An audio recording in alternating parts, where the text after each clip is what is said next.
So welcome to today's tutorial. We're going to be covering this song here, So Everybody Loves the Sunshine, and it's a slightly different version from the original. So the harmony is different, but have a listen to that one. You can find it on YouTube or Spotify and you'll hear this here. So our first chord is a C minor chord, and it's just a straight C minor. So we're going to be playing C, and then the minor third, which is the E flat, the G, and then the C again at the top. We're just doubling that root up. So I've got like a Rhodes sound at the top, and then in the left I've got a bass on the Yamaha at the bottom, and that's just going to play a C as well. But if you're just playing it on keys at the top, you could go, that's completely fine. So that's our first chord, the C minor. Second chord, I think of this as an F major with an add 9, and then it's slash A, so like a slash chord. So F add 9 over an A. So we've got this F major chord, F, A, C. We're going to add the 9 in, which is the G, and I'm just going to play the fifth again on the bottom, like this. And our left hand, rather than playing an F, we're going to play an A. So that's where the slash chord comes from. We're going to play it over the third rather than the root. So, okay, so let's just play those two chords one after the other. So first, the C minor. Then we're going to there. So that's our F add 9 over an A. Now this next chord, I would personally just think of it as a C minor 7 over a B flat, because when you think of it in terms of the B flat being the root note of the chord, it gets complicated. I'll cover it quickly, but it just starts to get quite confusing to think about, because it's an unusual chord in a way if you're thinking of it that way. So we're just going to play a C minor 7. So we've got the C minor that we played before, and rather than the major 7 on top, we're going to play the minor 7. And if you want, you can add this F in there as well, but it's just as fine with or without. And that's going to go over a B flat. So listen to this chord here. So this is without the F and then with the F.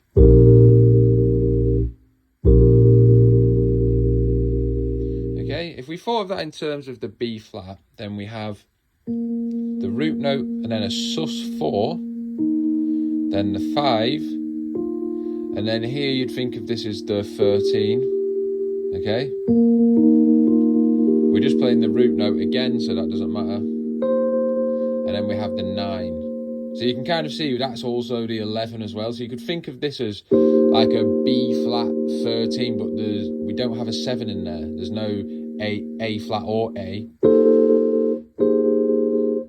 So it doesn't have that in. So that's why I think it's more simple just to think of it as a C minor 7 over a B flat. So let's play those three chords in order. So C minor first, then the F add 9 over A, then the C minor 7 over B flat, and our last voicing, I like this one, it's a quartal voicing. So a quartal voicing is where we have two perfect fourths or more stacked on top of each other. And if you want to check that sound out, the kind of a real pioneer of that sound was a piano player called McCoy Tyner, who did loads of jazz stuff. And basically that sound, it's just this quartal like.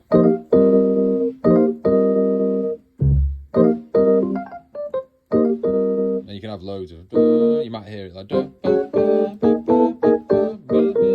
That's a quartal sound. So this chord anyway in this song, it's a C, an F and a B flat, and it's over the top of a G. Okay, so let's think about that in terms of the G and why this works. So we have our G, and let's just play first just a solid G minor 11. So that's our full G minor 11 chord there. And I'm going to do a tutorial soon, 3 different videos on all the different positions you can use. Well, not all of them, but some of the main ones. So that's going to come up soon, so make sure you check that out. So let's take away some of the notes that we weren't playing. So we weren't playing the A and we weren't playing the D. So we've taken out the 5th and the 9th, and then this C just goes to here, this B flat goes to the top, and we're left with this. Like, it's quite a nice open sound. I really like it. So we can think of this almost as a G minor 11, but it has that nice different sound to it rather than this, like where you'd go, I can't reach it, but there. We've got there, okay? So let's play all those in order. So we've got then here, then to the C minor 7 over B flat, and then to this G chord. And that just repeats over and over. I'll quickly play that with the drums. I just basically downloaded this drum beat off Splice. It's not an exact replica of the drum beat, but we'll play over it anyway. So I'll play these chords and then we'll cover the B section. So.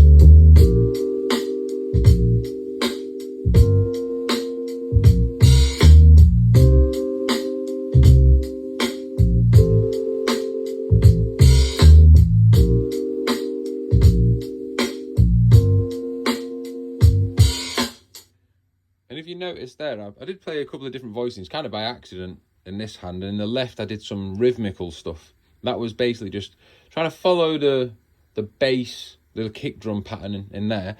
And all I'm doing with the extra stuff there is I'm just going to be playing around like a C minor pentatonic or like a C Dorian scale. So the minor pentatonic would be C. I'll do it up here. So C, E flat, F, G, and B flat again. So any of these notes, and you saw I added the D, so that's part of the Dorian. So the Dorian's the major scale of a flat 3 and a flat 7. It's like a mode, okay? I'll cover those as well later on at some point. So all I'm doing there is, say I'm going from here, and I want to do a nice little run to the A. I could go like, so I just went, da, da, do, do, do, do. And then say I wanted to go to there, I could do something bigger. I could go,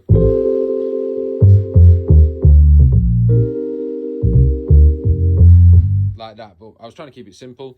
And this hand, I could do different voicings that are just the same chord. So on the first chord, rather than playing like that, I could play, you know, some type of minor 11. There. And then I could do, rather than doing there, I could go, or.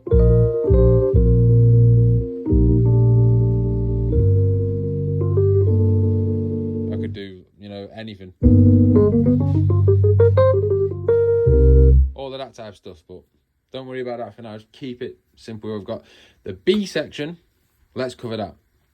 So the B section is 3 chords. We have our first chord.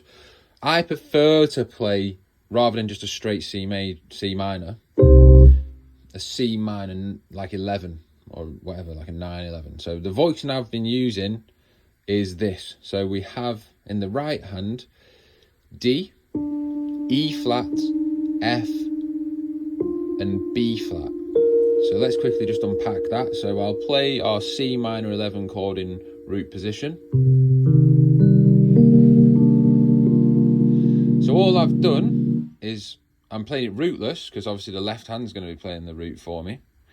And then I've got rid of the 5th, and you'll notice a lot of the time in these types of voicings, we're losing the 5th. The 5th isn't really like an essential piece of information. Whereas the 3rd and the 7th, they're dictating, is this minor, is this major?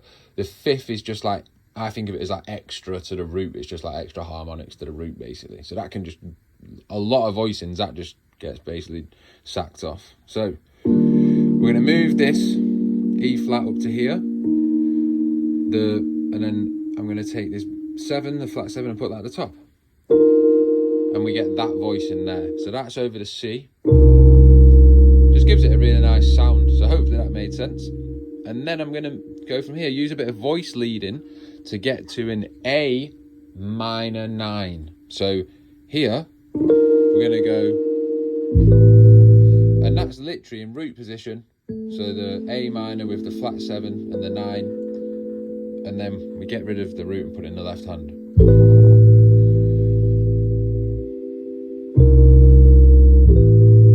And that's why I've used this voicing as well, is because if you look at the notes, notice how the top note here raises up a semitone or a half step, however you think about it.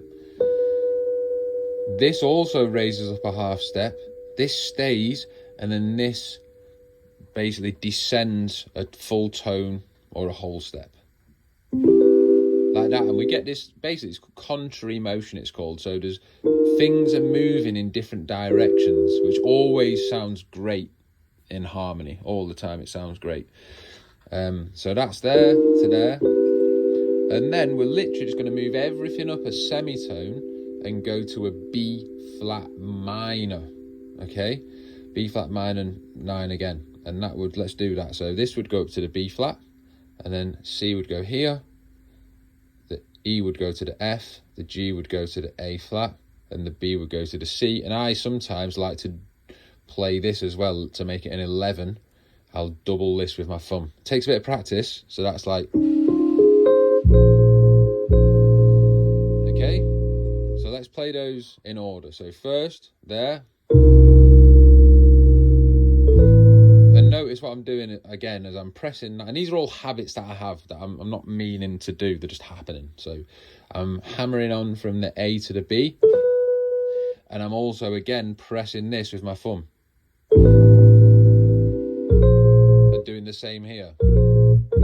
So I'm hammering on, and that just takes it from sounding like this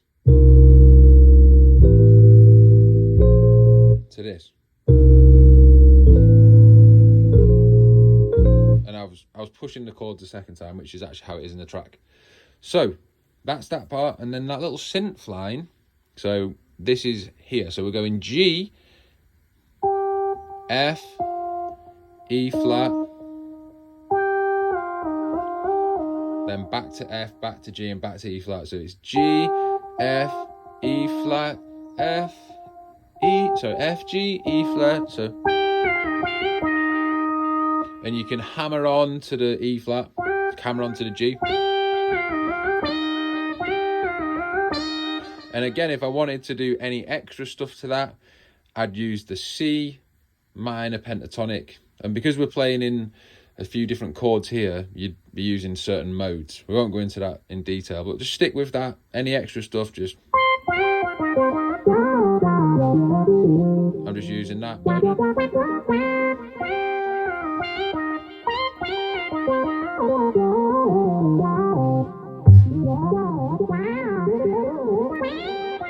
And that's how you can solo over all of that. So let's play those chords, and then we'll put that in context. We're going to move this sustain pedal. We'll put that in context. So we'll play the first chord. So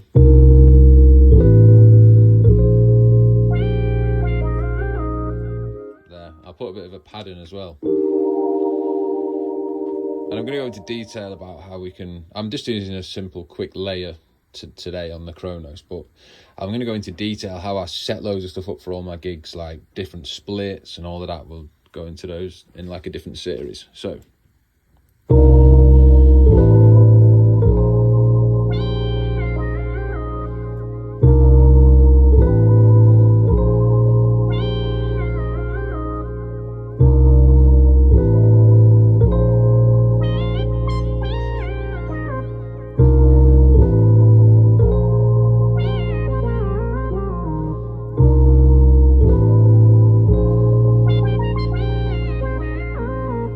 showing wanted to use that minor pentatonic. So what I'll do, just to finish off, I'm going to play both sections one after the other with the beat on, and then we'll call it a day there. So